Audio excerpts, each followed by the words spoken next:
এইআরও এদের দিয়ে মমতা বন্দ্যোপাধ্যায় ভোট কারচুপি করছে, তাই তিনি নিজে গিয়েছেন দিল্লিতে। ঠিক এইভাবেই মমতা বন্দ্যোপাধ্যায়কে তোপ এবার অধীর চৌধুরী। পাশাপাশি 1 মাস পিছিয়ে গেল আইপ্যাক মামলার শুনানি। আগামী শুনানি 18ই মার্চ। হলফনামার জবাব দিতে পারেনি ইডি, পিছিয়ে গেল মামলা। এই নিয়েও প্রতিক্রিয়া দিলেন প্রদেশ কংগ্রেস নেতা অধীর রঞ্জন চৌধুরী। ঠিক কি বললেন তিনি, শুনুন। দেখুন, আমি সব থেকে আগে বাংলায় আমার মনে হয় আমি বলেছি যে এইআরও ডিও এদেরকে দিয়ে মমতা ব্যানার্জি পশ্চিমবঙ্গের তৃণমূল পার্টি তারা ভোট কারচুপি করছে।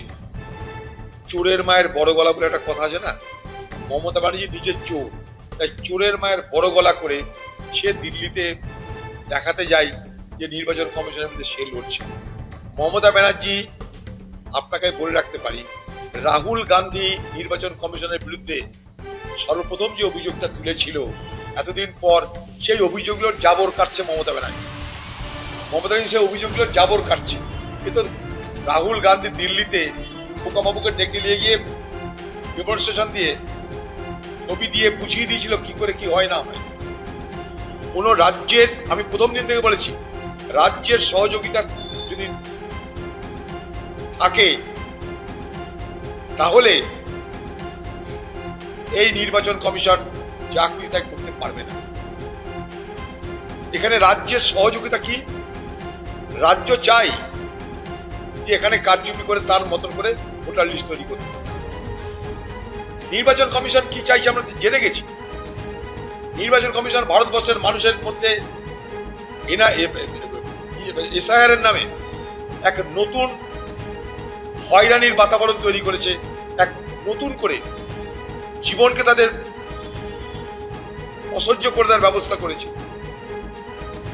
ভারতবর্ষের নির্বাচন কমিশন সাধারণ মানুষের ভোট দেওয়ার অধিকারকে সংকুচিত করছে, বঞ্চিত করছে, সবাই জানি আমরা। কিন্তু রাজ্য যদি ঠিক থাকে তাহলে কোনোদিন এ কাজ করতে পারবে না, এটাও আমি বলেছিলাম। কারণ নির্বাচন কমিশন যা করবে সব রাজ্যের সরকারি কর্মচারীদের নিয়েই করতে হবে তাকে, কারণ তার নিজের কিছু নাই। সেই জায়গায় দাঁড়িয়ে পশ্চিমবঙ্গের এইআরও ডিও পিডিও এরা কারা? কেন বাংলার মুখ্যমন্ত্রীকে কখন বলতে হয় যে আমি আছি, কোনো অসুবিধা নাই, আমি সব দেখে নিব? কেন বলতে হয় কথাটা? অফিসারদেরকে, যারা ভোটের কাজ করছে, যারা নির্বাচন কমিশনের আওতায় কাজ করছে, তাদেরকে ডেকে নিয়ে মুখ্যমন্ত্রীকে কেন বলতে হয় যে এখন যারা বিপদে পড়বেন, এখন যারা ঠিকমতো চলবেন, পরে তাদের আমি দেখব। এখন যদি কেউ ডিমোশন করে পরে আমি প্রমোশন করব, তার মানেটা কি? তুমি চুরি করো, তোমাকে আমি পুরস্কৃত করব, এটাই তো মানে দাঁড়ায়।